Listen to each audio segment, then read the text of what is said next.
The BOUNCE framework that you have created, can you elaborate on that? Okay, the BOUNCE framework is where you connect the analysis that people would normally do or managers would tend to do, but it connects it in a very human way because the choices that we make has a lot to do with our belief. Yeah. If you believe that the world is round, then you're probably try to pursue certain strategies that is consistent with that kind of belief. Yeah. And so therefore your belief would inform your outlook and would inform how you understand the world that you operate under. Yeah. Now, so that's the human aspect of it. And as far as the N, and that's not a typo, by the way, with a small n, yeah, it just so happened that incentive is spelled in the way it is, so N is the second letter of incentive. If you want to bring people along, if you want to bring stakeholders along to the transformational journey, then there should be some kind of a clear statement, yeah, where people could identify the points of alignment. And oftentimes, what is it for me and what is it for you? What is in it for you becomes an important question. Yeah? And that is informed by the financial analysis that we make. Yeah.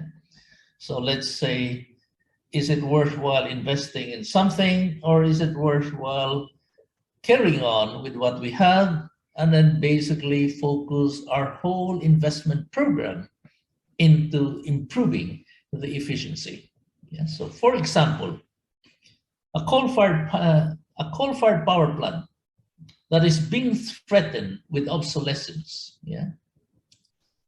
If you continue to invest in operational efficiency, but at the same time, as we have seen in a number of European countries, well, probably not in the last few months because coal-fired plants are being refired again because of a shortage of gas, but not because all of a sudden people have changed their mind. It just so happens if you don't have water, you don't have hydro. If you don't have enough water to cool the nuclear power plant, you will not have nuclear production. So that is probably a more temporary, stopgap measure to refire the coal-fired plant. But on a longer-term basis, if a technology is already being threatened with obsolescence, is it worth spending more to make it more efficient? Yeah.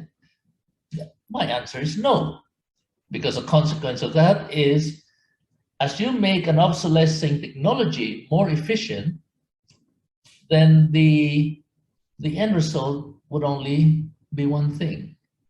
You will just increase the excess supply from that obsolescing technology. And if you're not able to sell the output from that obsolescing technology, then chances are the bloodletting will just become worse and worse over time. Yeah. So, in contrast, if you have a technology, just like in the case of geothermal, in the case of hydro, where very little investment has been done in the past, yeah, and that's recognized to be something which is probably worthwhile, and some sectors are also arguing for reintroducing the modular model of nuclear power plants into the system, then this is really worth looking at in terms of its economics and in terms of its prospect to meet both objectives. One is to decarbonize and at the same time to produce and supply reliable energy to the system. Yeah, so that's one element of that. Now, so let's bring that to specifics.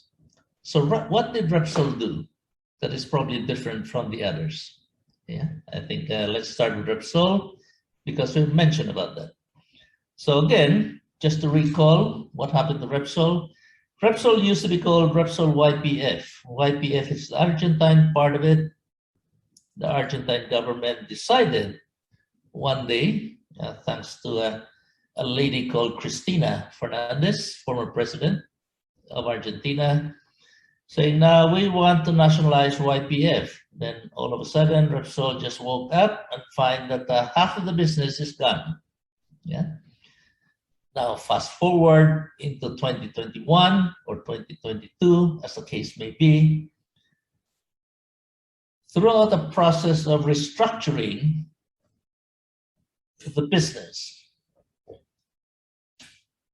actually, Argentina may have, or the renationalization of YPF may have done Repsol a favor.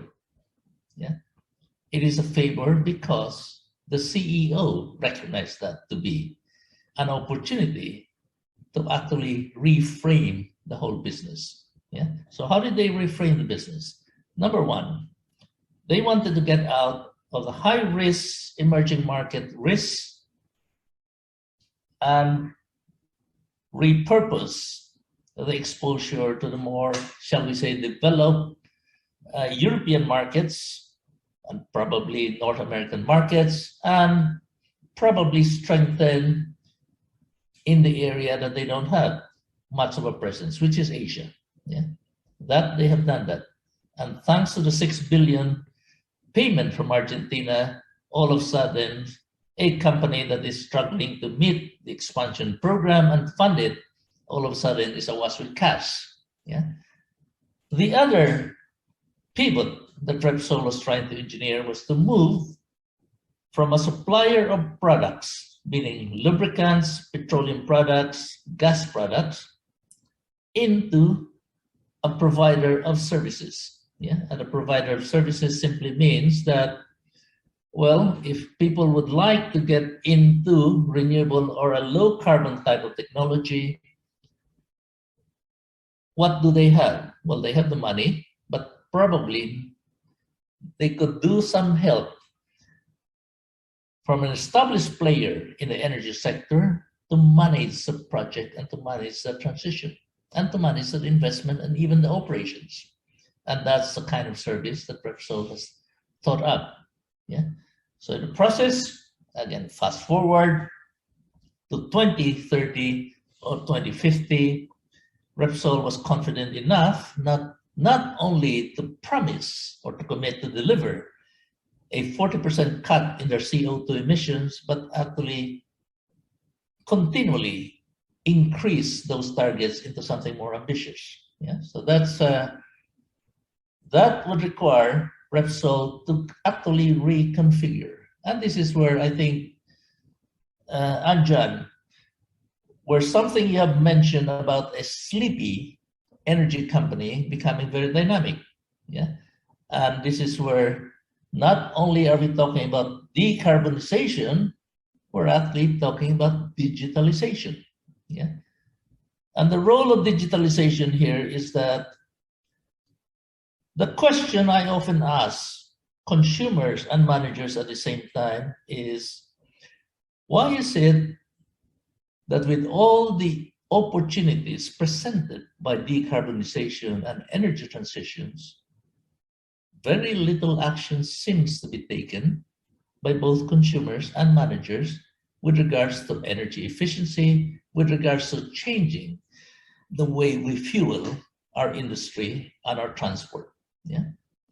The short answer is, well, there is no way for us to actually get the data to inform our decision.